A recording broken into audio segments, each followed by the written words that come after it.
morning. Urgently seeking one temporary chef willing to pay top Mora salary negotiable. Look, Traveler, an urgent hiring notice and they're paying top Mora too! Oh, Paimon likes the sound of that. You're right, it is strange. Do you think something happened to Yanxiao? Because that guy barely lets anyone ever set foot in his kitchen. Doesn't exactly seem like the type to hire help. The notice says interested parties should go upstairs and talk to the innkeeper Huayan. Should we go and see what's up?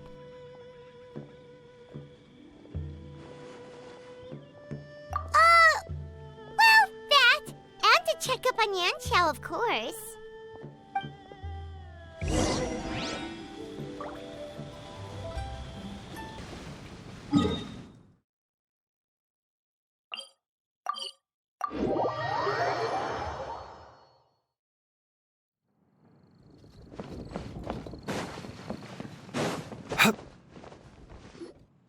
Boss, there's really no need for this. It's just a little burn, that's all.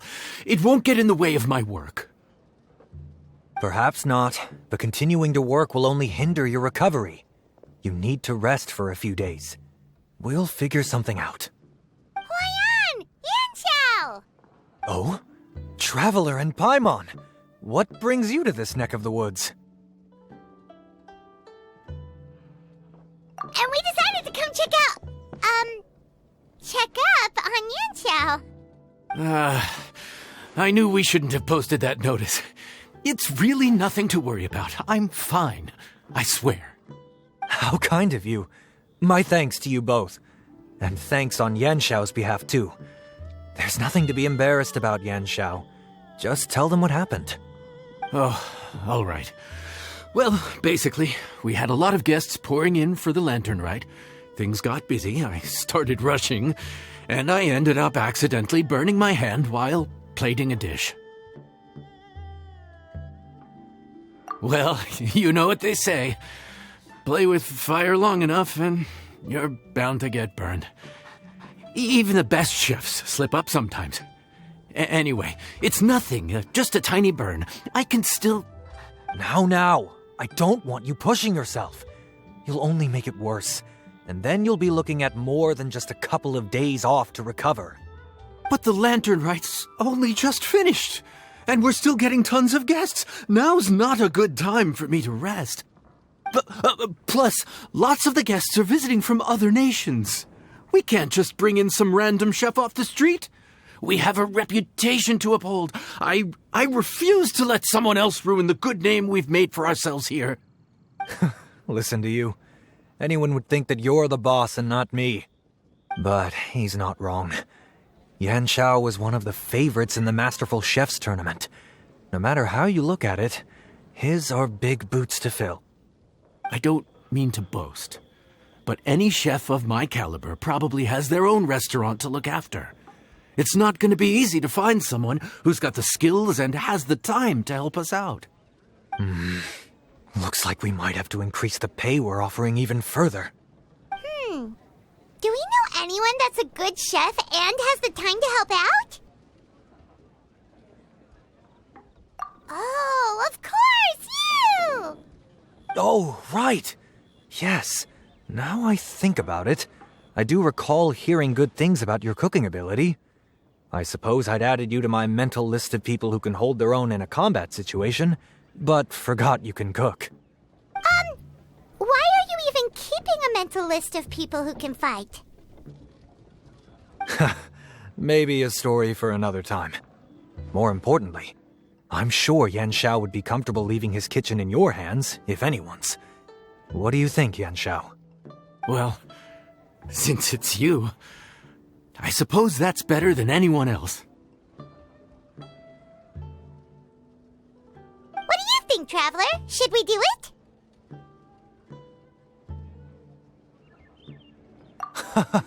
I did say that, didn't I? Well, I'm a man of my word. You'll be compensated generously for your work. I should warn you that cooking for customers is quite a different ballgame from cooking for yourself, so I'll stick around the kitchen over the next few days to help smooth things over. Oh, So he's not leaving the kitchen after all? I believe there's some spare kitchenware here at the inn. Boss, would you mind? Of course. I'll take care of it.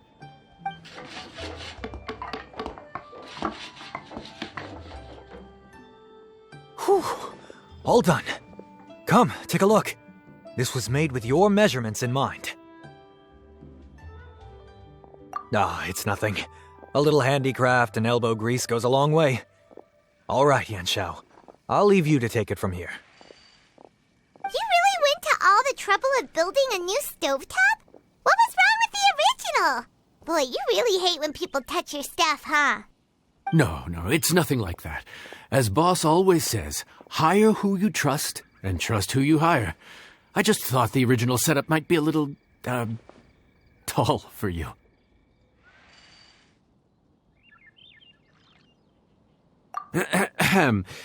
Anyway, as I was saying, cooking for guests is different from cooking for yourself. Not only do you have to execute on taste, aroma, and appearance, but you also need to ensure speed, precision, and consistency. Having the right equipment is a big part of that. Ill-suited equipment doesn't just make the job more tiring, it also slows you down. And paying customers don't have unlimited patience. Sometimes cooking is all about being well prepared. That's how you ensure speed. Okay, and what about precision and consistency? Precision all comes down to using your eyes. Where to slice into a particular cut of meat, how much oil to use, how to tell when a dish is done cooking. When you cook for yourself, you can always add salt if it's too bland or add water if it's too salty. You can tweak the taste as you go, but in a restaurant, there's not that much room for trial and error. Worst case scenario, Paimon can deal with any subpar dishes by making sure they get properly disposed of. The final thing you have to focus on is consistency. You have to be able to handle the most challenging orders with the same level of technique and skill as the easiest ones. This is particularly important when you have guests from all over, each with their own tastes and preferences. You have to cater to their own dietary needs while also giving them the opportunity to enjoy our local delicacies. This last point is making Paimon's head spin. Don't worry. Matter of fact, someone as well-traveled as you may even have a better handle on it than me once you get started. And of course, I'll be around to help you over the next few days. I don't think we'll have any trouble making all our guests feel right at home.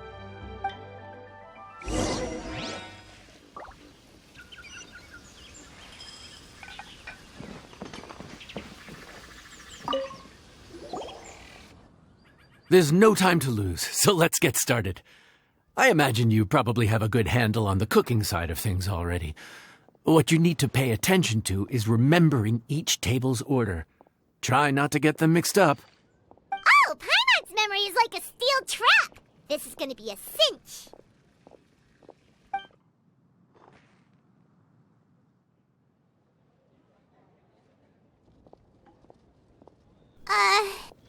Which ticket are we on again?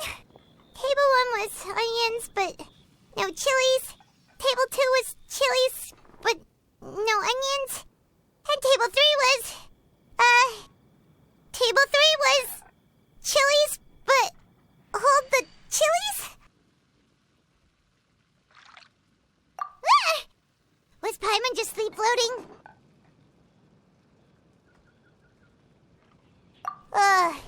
We didn't even get a break in the middle.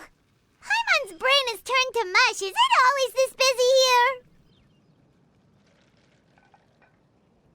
No, but this is peak season. You both did a mighty fine job for your first time serving guests at the inn. Luckily, all our customers were familiar faces this time around, so we didn't get any strange requests. Otherwise, today would have been even more challenging. No strange request? Someone asked for almond tofu drizzled in soy sauce. Even Paimon has never tried that combination. It's a wide world out there. People have all kinds of different tastes. Being able to cater to all is the real essence of Liyue cuisine. Also, the thing about requests is that they're usually very specific. So as long as you do what they asked, you're unlikely to have any issues. What's really tricky is when guests give you free rein to do anything you want. Excuse me. Are you still open by any chance? Huh? Paimon knows that voice. Let's go check it out!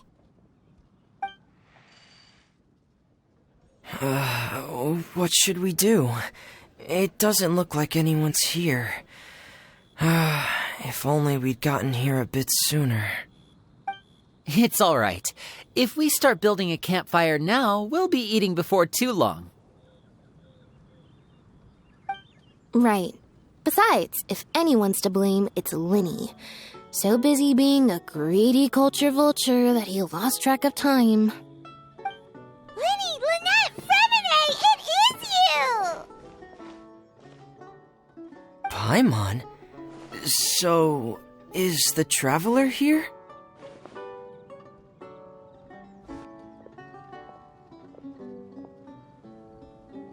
Traveler, Paimon! What a nice surprise!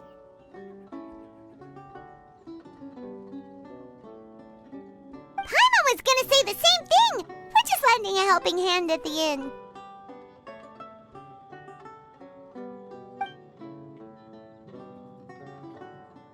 Anyway, so that's how we ended up here. But what about you guys?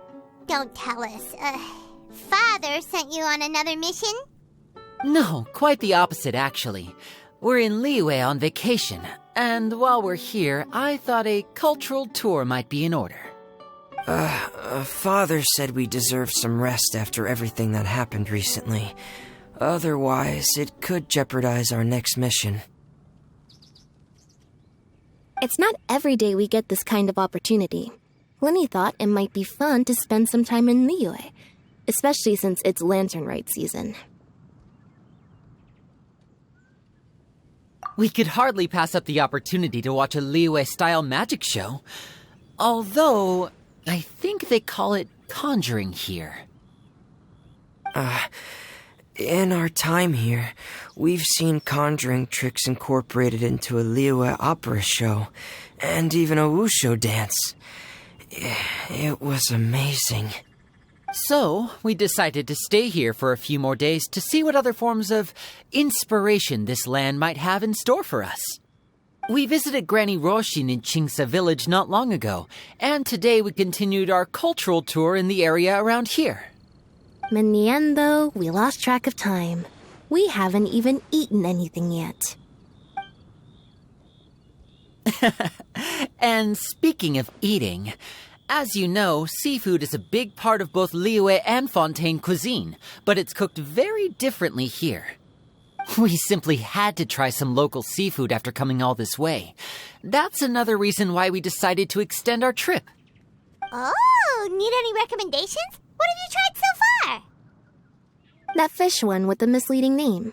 Sounds bland, but it's drowning in hot chilies. Oh, you mean blackback perch soup? You're right, the name doesn't give much away. It looked and smelled so appetizing that Lynette took a huge mouthful, blissfully unaware that she was about to set her mouth on fire. She could barely speak for the rest of the day after that. Luckily, that wasn't a huge adjustment for her.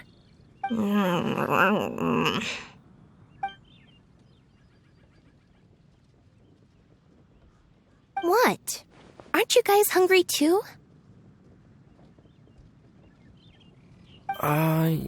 Yes. A little.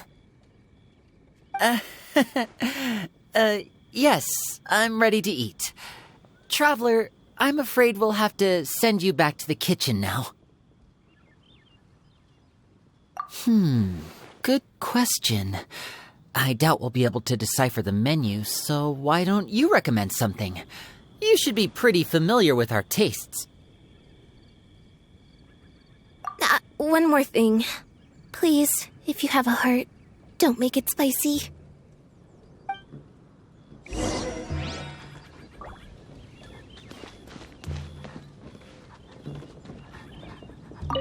I thought the blackback perch stew was actually pretty tasty.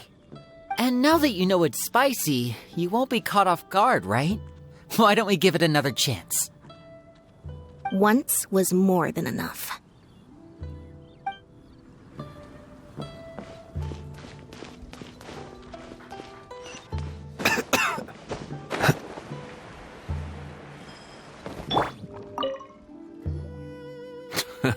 Fontaine, huh? No wonder they can't handle too much spice. Still, if we make the food too bland, they might as well be eating back home.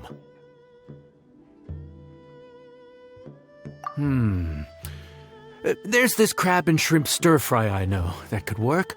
It's quite heavily seasoned, but it's a lot milder than it looks. It has a light but really satisfying flavor. Ooh, that sounds perfect! What's it called? Well, this is where it gets interesting. They call it the Palace Jewels. The crab roe is supposed to look like pearls of gold, and the shrimp meat like chunks of jade. Here's the recipe. When you're ready, go ahead and give it a try.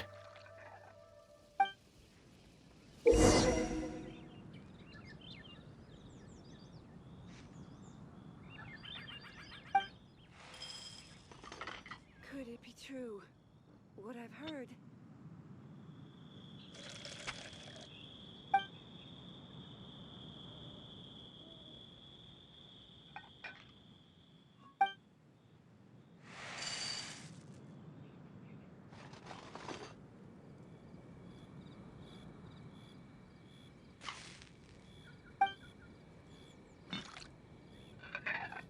Could it be true? What I've heard? Crab roe like pearls of gold, shrimp meat like chunks of jade. Whoever wrote this recipe had quite the imagination.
enjoy.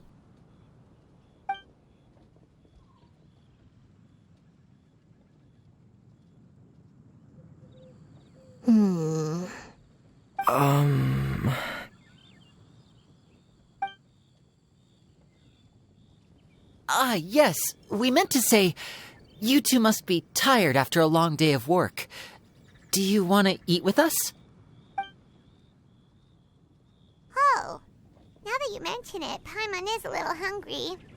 Well, if you insist, then who are we to refuse?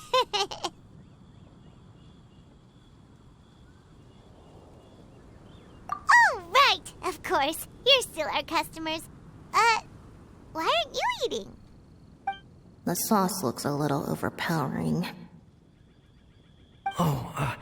According to Liyue custom, it's probably good table manners to let someone else go first.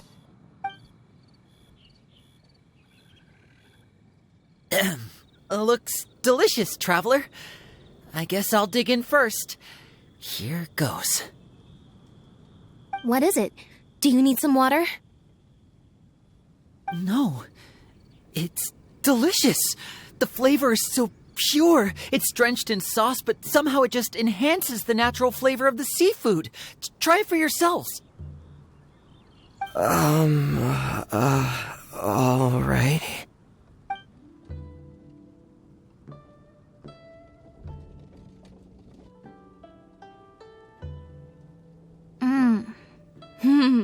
What is that? Crab roe? Yep, you have quite the palate, Lynette. No wonder it pairs so well with the shrimp meat. I've never seen it prepared this way before. According to the creator, chewy crab complements succulent shrimp, making a spectacular seafood ensemble with a succulent flavor and luscious mouthfeel. The crab roe glitters like pearls of gold, and the shrimp shines like chunks of jade. Hence its name, the Palace Jewels. So that's where the name comes from. I suppose it's quite fitting then. Was Paimon always this well-spoken? This dish must be right up your alley, Lynette. Huh? It's half gone already? When did that happen? I heard that in Liyue, the biggest compliment you can pay to the chef is to leave a clean plate. It's delicious. Thank you ever so much. Wait, don't fight over it! Hey, leave some for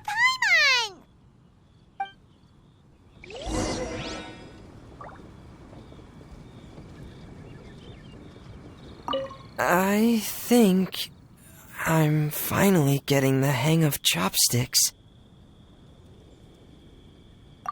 Yeah. Well, Linny and Lynette picked it up in no time, but they're naturally dexterous.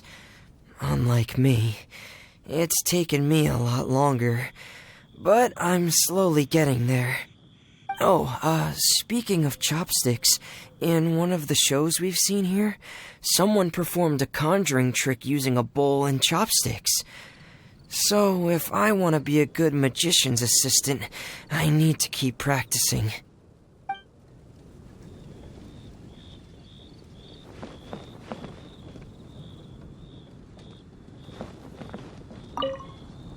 Lynette's not usually so forthcoming about what she likes. But this time, well, she's expressed it in more ways than one. I guess you've rubbed off on her too. Or maybe your cooking is simply too delicious to resist. The next time our paths cross in Fontaine, you'll have to fire up your cooking skills for my other siblings as well. How does that sound, oh great master chef?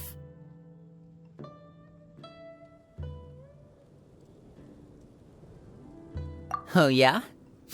Well then, I'll have to clear my schedule.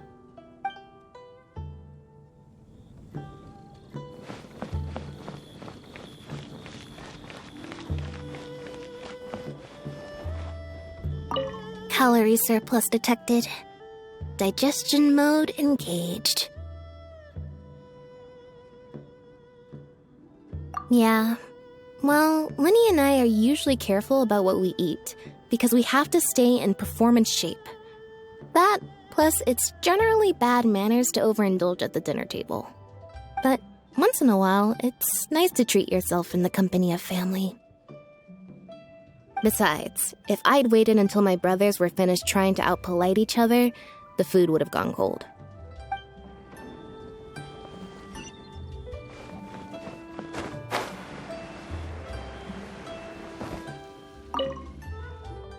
So your friends like the dish, huh? Well done. Not bad at all for your first day on the job. There'll be more to come, so keep it up.